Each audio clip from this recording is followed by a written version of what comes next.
This is a beautiful book released in 1969 by the Australian Gould League, Sketches of Australian Birds.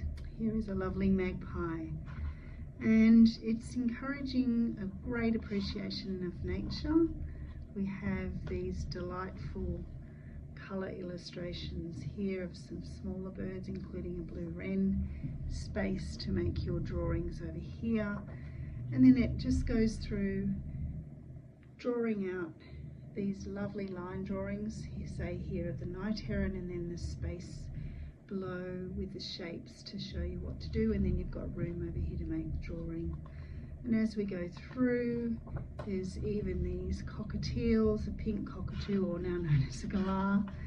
And then I do like at the end here, we've got some different beak shapes.